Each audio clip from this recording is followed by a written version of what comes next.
தற்சார்பு பொருளாதாரம் எங்க கொள்கங்க, தற்சார்பு பொருளாதாரம் எங்க கொள்கங்க, காசு மார்க்கு பொருளாதாரம் உங்க கொள்கங்க, காசு மார்க்கு பொருளாதாரம் உங்க கொள்கங்க. நாட்டு மக்கள் நலம் எல்லாம் எங்க கொள்கங்க, நாட்டு மக்கள் நலம் எல்லாம் எங்க கொள்கங்க. வீட்டு மக்கள் நலம் மட்டும் உங்க கொள்கங்க, உங்க வீட்டு மக்கள் நலம் மட்டும் உங்க கொள்கங்க. வரப்போகுது வரப்போகுது மாற்றம், சீமா வந்தா தானே தமிழ்நாட்டுக்கு ஏற்றம். ஆஹா வரப்போகுது வரப்போகுது மாற்றம், சீமா வந்தா தானே தமிழ்நாட்டுக்கு ஏற்றம். அன்பான சர்வாதிகாரம் ஆட்சி முறங்க, அன்பான சர்வாதிகாரம் ஆட்சி முறங்க, அது அன்னையின் அன்புக்கான சாட்சி முறங்க, அது அன்னையின் அன்புக்கான சாட்சி முறங்க. தமிழ்நாட்டுக்கு 5 ஊர் தலைநகரமுங்க, தமிழ்நாட்டுக்கு 5 ஊர் தலைநகரமுங்க. நாம் தமிழரால வரோம் நீங்க நகருங்க, நாம் தமிழரால வரோம் நீங்க நகருங்க. வரப்போகுது வரப்போகுது மாற்றம், சீமா வந்தா தானே தமிழ்நாட்டுக்கு ஏற்றம். வரப்போகுது வரப்போகுது மாற்றம், சீமா வந்தா தானே தமிழ்நாட்டுக்கு ஏற்றம்.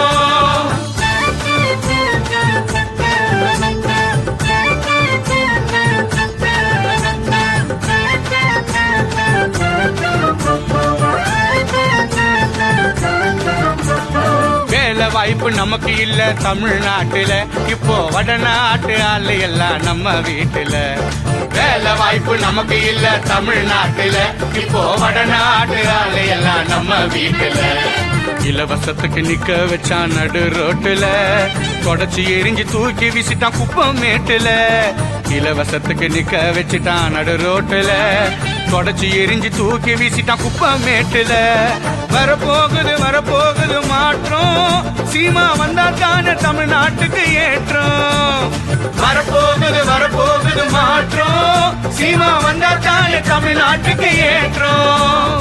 தைப்பூச முருகனுக்கு தங்க காவடி, இனி தமிழ்நாட்டுல இருக்காதுப்பா சுங்க சாவடி.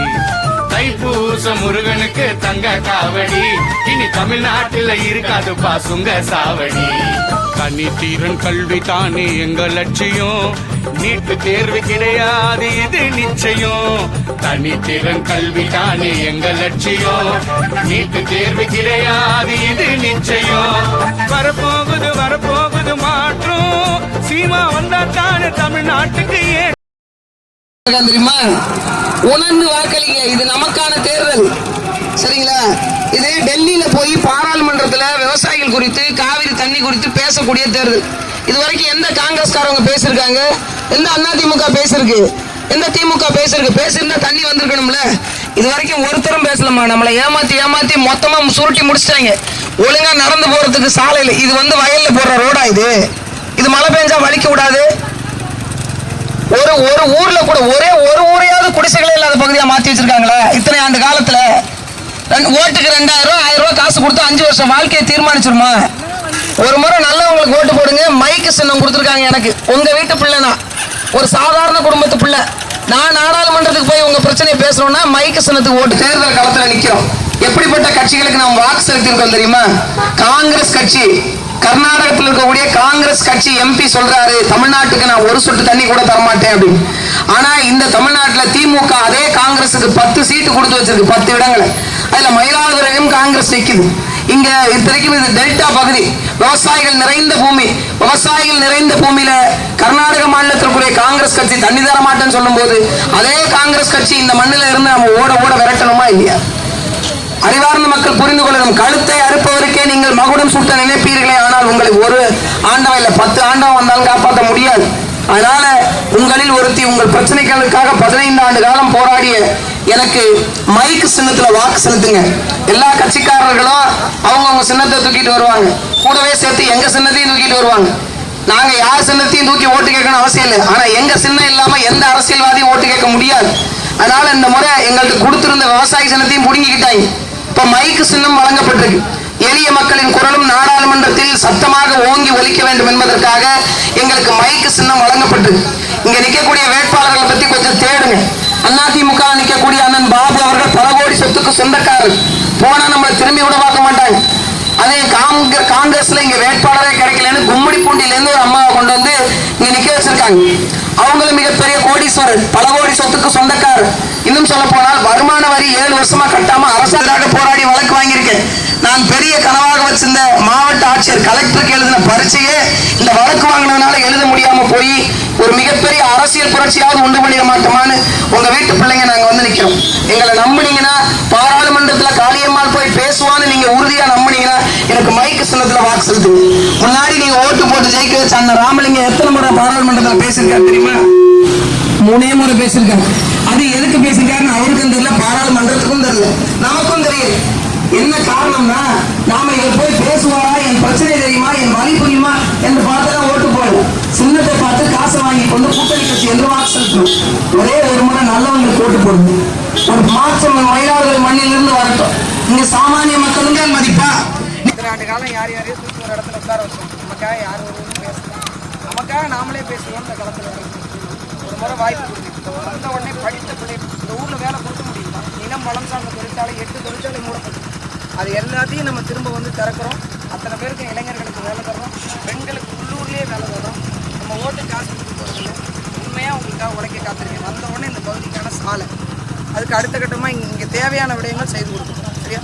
ஒரு முறை மைக் சின்னத்துக்கு ஓட்டு போடுங்க. இது நான் இல்லை வேட்பாளர், நீங்கள் ஒவ்வொருத்தரும் வேட்பாளர், நீங்கள் தான் எம்பி. சரியா? நீங்கள் தான் எம்பி. ஒட்டுமொத்தமாக மக்கள் மாறிட்டாங்க. இன்னைக்கு இளைஞர்கள் மட்டும் 4 லட்சம் பேர் இருக்காங்க இந்த தொகுதியில். இந்த 4 லட்சம் பேர் நமக்கு வாக்கு செலுத்துறாங்க. நம்ம உறுதியாக ஜெயிக்கும். வாய்ப்பு கொடுங்க. அஞ்சாவது இடத்துல என் பேர் அந்த ஓட்டு பெட்டியில் 5வது தமிழர் கட்சி இந்திய ஒன்றியத்தில் நடைபெறுகின்ற நாடாளுமன்ற தேர்தலிலே போட்டியிடுகின்றது. இந்த தேர்தல் சுதந்திரம் அடைந்த பிறகு 18 முறை நடந்திருக்கின்றது. நாமும் பாராளுமன்ற உறுப்பினர்கள் பழனி மாணிக்கம் முதல் இப்பொழுது ராமலிங்கம் வரையிலும் தேர்வு செய்து பாராளுமன்றத்திற்கு அனுப்பியிருக்கின்றோம். இவர்களெல்லாம் நம்முடைய பகுதி மக்களுக்காக எதை பேசினார்கள்? விவசாயிகளிடத்திலே விவசாயி விளைவிக்கக்கூடிய விளை பொருளுக்கு ஒரு உறுதியான விலையை தேடி தரவில்லை. வணிகருடைய வாழ்வியலில் அவர்கள் வணிகம் செய்கின்ற பொருளுக்கு ஒரு உறுதியான விலையை தேடி தரவில்லை. இவர்கள் அதிகப்படியாக செய்ததெல்லாம் வரிதான். ஜிஎஸ்டி என்று சொல்லக்கூடிய ஒரு மிகப்பெரிய வரியை சுமத்தி மக்களுடைய பொருளாதாரத்திலே மிகப்பெரிய இடையை இறக்கியதை தவிர வேறு எதுவும் இந்த தேசிய அரசியலே அவர்கள் செய்ததில்லை. மக்களுடைய நலனை கருதி பேச வேண்டும் என்பதற்காகவும், மக்களுடைய வாழ்வியல் உரிமைகளை கருதி பேச வேண்டும் என்பதற்காகவும், மக்களுடைய வாழ்வாதார பிரச்சனைகளை எடுத்து பேச வேண்டும் என்பதற்காகவும் நம்முடைய செந்தமிழன் சீமான் அவர்கள் நாம் தமிழர் கட்சியினுடைய மயிலாடுதுறை தொகுதியினுடைய வேட்பாளராக சகோதரி காளியம்மாள் அவர்களை இங்கு களமிறக்கி இருக்கின்றார். இவர்கள் கடலோடி மக்களாகிய மீனவ மக்களுடைய வாழ்வாதாரத்திற்காக கல்லூரியில் படிக்கின்ற பொழுதே போராடிய ஒரு போராளி. மாவட்ட ஆட்சியர் பதவிக்கு தகுதி தேர்வு எழுதி தேர்வு பெற்றவர். இந்த ONGC நிறுவனம் இருக்கு பாருங்க, நம்ம பகுதி நிலத்துல போடுறாங்க பாருங்க, இந்த ONGC, இந்த கெயில் நிறுவனம், இவைகளை எதிர்த்து போராடிய காரணத்தினால் அவர்கள் மாவட்ட ஆட்சியர் பதவியை பெறுகின்ற தகுதியை இழந்தார்கள் என்று அரசு அறிவித்தது. காரணம், மக்களுடைய நல்வாழ்வுக்காக போராடியவர்களை குற்றவாளி என்கின்றது. ஆனால் மணல் கொள்ளையடிக்கின்றவனையும், கட்ட பஞ்சாயத்து செய்கின்றவனையும், சாராய கடையிலே சாராயம் விற்கின்றவனையும், கஞ்சா விற்கின்றவனையும் சிறந்த அரசியல் தலைவராக இந்த நாட்டிலே அரசு அங்கீகரிக்கின்றது. ஏழை எளிய பாழ்பட்ட பாட்டாளி மக்களுடைய வாழ்க்கை எந்த ஒரு மறுமலர்ச்சியும் பெறாமல் கடந்த 75 ஆண்டுகளாக பின்தங்கிய மக்கள் கூட்டமாகவே நாம் வாழ்ந்து கொண்டிருக்கின்றோம். நாம் சொந்தமாக கட்டிய பள்ளிக்கூடங்கள் இடிந்து குப்பை மேடாக கிடைக்கின்றது. நாம் சொந்தமாக கட்டிய மருத்துவமனைகள் இடிந்து குப்பை மேடாக கிடைக்கின்றது. நம்மிடம் பெற்ற வரியிலிருந்து நம் மக்களுக்காக நாம் ஆரோக்கியமாக வாழ வேண்டும் என்பதற்காக, நம்முடைய பிள்ளைகள் எல்லாம் கல்வி ஏற்க வேண்டும் என்பதற்காக உருவாக்கப்பட்ட கல்வி நிலையங்களும் மருத்துவமனைகளும் இன்றைக்கு கிராமப்புறங்களில் உங்கள் வீட்டுக்கு எதிரே சென்று பாருங்கள், அது எப்படி இருக்கின்றது. ஆனால் தனியார் ஓட்டுகின்ற பஸ்ஸை எடுத்துக் கொள்ளுங்கள், தனியார் நடத்துகின்ற மருத்துவமனையை எடுத்துக் கொள்ளுங்கள், தனியார் நடத்துகின்ற பள்ளிக்கூடத்தை எடுத்துக் கொள்ளுங்கள், சொற்க பூமியை போல் வைத்திருக்கின்றார். என்ன காரணம்? ஒரு அரசு என்ன செய்ய வேண்டும்? ஒரு முறையான மருத்துவத்தை, ஆரோக்கியமான மருத்துவத்தை மக்களுக்கு கொண்டிருக்கிறது. ஒரு அரசு என்ன செய்ய வேண்டும்? நல்ல கல்வியை, தூய்மையான கல்வியை இளம் பிள்ளைகளுக்கு, குடிமக்களுக்கு கொடுக்க வேண்டும். ஆனால் தனியாரிடம் கொண்டு கொடுத்திருக்கின்றது. ஒரு சாதாரண நம்ம அதுக்கு முதல்ல பால்வாடியில சேர்க்கிறது, பிள்ளைய பால்வாடியில சேர்த்து அது ஆனா படிக்கும். இப்ப எல்லாம் ப்ரீகேஜி, எல்கேஜி, யூகேஜின்னு சேர்க்கலாம். அது அம்மாண்டே வாயில வர மாட்டேங்குது பிள்ளைக்கு. பூரா வாயில வர வார்த்தை பூரா மம்மி டாடிங்குது. என்கிட்ட ஒருத்தர் கேட்டாரு, பெரியம்மாவை என்ன சொல்றது, சின்னம்மாவை என்ன சொல்றது? மேக்சிமம்னா பெரியம்மா, மினிமம்னா சின்னம்மாங்கிற அளவுக்கு பிள்ளையை தயார் பண்ணிட்டு இருக்காங்க. ஏன்? உறவுகள் அற்று போய்விட்டோம். ஒரு பிள்ளை, ஒற்றை பிள்ளையை 10 கொண்டு அந்த பிள்ளைக்கு அண்ணன் கிடையாது, தம்பி கிடையாது, தங்கச்சி கிடையாது, அக்கா கிடையாது, மாமா கிடையாது. அது பிள்ளைக்கு மாமா இருக்காது, மச்சான் இருக்க மாட்டான், அத்தை இருக்காது. ஒரு வெறுமையான வாழ்க்கையை நாம் வாழ்ந்து கொண்டிருக்கின்றோம். எவ்வளவுக்கு காரணம் இந்த அரசு. இந்த இந்திய ஒன்றியத்தை ஆளுகின்ற அரசு 65-70 ஆண்டுகளான காங்கிரஸ் கடந்த 10 ஆண்டுகளுக்கு மேலாக நரேந்திர மோடியின் தலைமையில் உள்ள பாரதிய ஜனதா அரசும் நம்மை ஒழித்து அழித்திருக்கின்றது. சாதியால் பிரித்திருக்கின்றது, மதத்தால் பிரித்திருக்கின்றது, பொருளாதார சக்திகளால் நம்மை பிரித்து வைத்திருக்கின்றார்கள். இவைகளெல்லாம் மாற்றி வைக்க வேண்டும் என்பதற்காக புதிய ஒரு தேசம் செய்வோம் என்ற கொள்கை முழக்கத்தோடு சென்றவர்கள் சீமான் அவர்கள் கடந்த பாராளுமன்ற தேர்தலை எதிர்கொண்டோம்.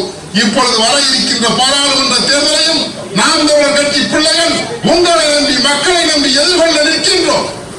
நீங்கள் வாக்கு செலுத்த வேண்டிய உரிமையும் கடமையும் பொறுப்பு உங்களுடையதாக இருக்கின்றது. நீங்கள் என்ன செய்ய வேண்டும்? ஏற்கனவே ராமலிங்கத்துக்கு வாக்கு செலுத்தினோம். அந்த ராமலிங்கத்தை இந்த பக்கம் இன்னைய வரைக்கும் பார்க்க முடியல. இப்ப அவருக்கு இது சீட்டு கொடுக்கல, காங்கிரஸ் கொடுத்தாச்சுன்னா கோச்சிட்டு வர போயிட்டாராம் வீட்டுல. அந்த காங்கிரசுக்காக போட்டியிடக்கூடிய பெண்மணி இருக்கின்றாரே, அவர் கும்முடி போண்டியா, அது ஜாங்கி ஐயா ஜக்கு ஜெயா பெட்ட தொக்குன்னு இப்ப நினைக்குது. தாய் தமிழ் உறவுகளுக்கு வணக்கம். வரக்கூடிய நாடாளுமன்ற தேர்தல் ஏப்ரல் 19ஆம் தேதி நடக்குது. நாமும் இதுவரைக்கும் பல தேர்தல்களில் போய் ஓட்டு போட்டிருக்கிறோம். இன்னும் சொல்லப்போனால் முதல் தலைமுறை வாக்காளர்கள் உட்பட இங்கே பல ஆண்டுகால வாக்கு செலுத்தியவர்களும் இருக்கிறீங்க. எனக்கு ஒரு கேள்வி உங்களிடம். எல்லாருக்கும் வர்ற வேட்பாளர்கிட்ட கேள்வி கேட்கணும் இருக்கு. ஆனா எனக்கு ஒரு சில கேள்வி. எதுக்கு ஓட்டு போடுறீங்க? யாருக்காக ஓட்டு போறீங்க? என்ன நடந்தோம்னு ஓட்டு போறீங்க? எந்த தேர்தலுக்கு ஓட்டு போறீங்க என்ற புரிதலோடு தான் நாம இதுவரைக்கும் போய் ஓட்டு போட்டுருக்கோமா? நாடாளுமன்ற தேர்தல் எப்படி, சட்டமன்ற தேர்தல் எப்படி, உள்ளாட்சி தேர்தல் எப்படி, ஊர்ப்புற நகராட்சி தேர்தல் எப்படி என்று பார்த்தா இதுவரைக்கும் நாம் வாக்கு செலுத்தி இருக்கிறோம். ஒரு நாடாளுமன்ற தேர்தல் என்பது இந்திய அரசாங்கத்தில், இந்திய ஒன்றியத்தில் உங்களுக்கான சட்டங்களையும் உங்களுக்கான திட்டங்களையும் வகுக்கக்கூடிய தேர்தல். நீங்கள் நினைத்தால் உங்கள் தலையெழுத்தை மாற்றக்கூடிய சட்டங்களை நிர்வகிக்கக்கூடிய தேர்தல். அப்படி பார்த்து இது வரைக்கும் நம்ம ஓட்டு போட்டுருக்கோமா? அப்படி பார்த்திருந்தா ராமலிங்கம் எம்பி ஆயிருக்க முடியுமா? 5 ஆண்டு காலத்தில் 3 முறை மட்டுமே தான் பாராளுமன்றத்தில் பேசி இருக்கிறார். என்ன பேசி இருக்கிறார்னு குறிப்பு கூட இல்லை. அந்த அளவுக்கு ஒரு பேசிய லட்சணம் இருக்கிறது. அறிவு சிறந்தவர்களே, இங்கு நடக்கக்கூடிய தேர்தலை புரிந்து கொள்ளுங்கள். இங்கு காங்கிரஸ் அப்படின்னு ஒரு கட்சி போட்டியிடுது. உண்மையிலேயே தமிழ் மக்கள், விவசாய பெருங்குடி மக்கள் காங்கிரஸ் கட்சியை ஓட அடிச்சு விரட்டணும். ஏன் தெரியுமா? நாடாளுமன்றத்தில் காங்கிரஸ் கட்சியை சேர்ந்த ஒரு கர்நாடகத்தை சேர்ந்த ஒரு எம்பி தமிழ்நாட்டில் விவசாயிகளுக்கு ஒரு சொட்டு தண்ணி கூட கொடுக்க முடியாது என்று பேசினார். அந்த கட்சிக்கு தான் திமுக 10 சீட்டை தமிழ்நாட்டில் ஒதுக்கி வச்சிருக்கு. அது மயிலாடுதுறை பாராளுமன்ற தொகுதி. டெல்டா பகுதியில் தெரிஞ்சோ, விவசாயிகள் அதிகம் இருக்கக்கூடிய பகுதியில் தெரிஞ்சோ, எவ்வளவு திமிர இருந்தா, எவ்வளவு துணிச்சல் இருந்தா எனக்கு தண்ணி வேண மாட்டேன்னு சொன்ன அதே காங்கிரஸ் வேட்பாளரை கொண்டாந்து இங்க நிறுத்துவீங்க. சரி, அந்த அம்மா ஒரு பெண் வேட்பாளர், ஒரு பெண்ணுக்கு வாய்ப்பு கொடுத்துருக்காங்களேன்னு பார்த்தா கும்மிடிப்பூண்டியில இருந்து கொண்டாந்துருக்காங்க. இங்க ஆள் கிடைக்காம போய் பார்த்தா 7 வருஷம் வருமான வரி கட்டல. அரசாங்கத்தையே ஏமாத்தின ஒரு அம்மாவுக்கு தான் இந்த வாய்ப்பு கொடுக்கப்பட்டிருக்கு. இன்னொரு பக்கம் அதிமுக 10 ஆண்டு காலம் ஏற்கனவே நாடாளுமன்றத்தில் வெற்றி பெற்று போயிருந்தாங்க. அதிமுக காவிரி நதிநீர் உரிமைக்காக பேசினார்களா? கச்சத்தீவுக்காக பேசினார்களா? நீட்டு தேர்வுக்காக பேசினார்களா? ஜிஎஸ்டிக்காக பேசினார்களா? சிஏஏ சட்டத்துக்காக பேசினார்களா? எதுக்காக பேசியிருக்கிறாங்க?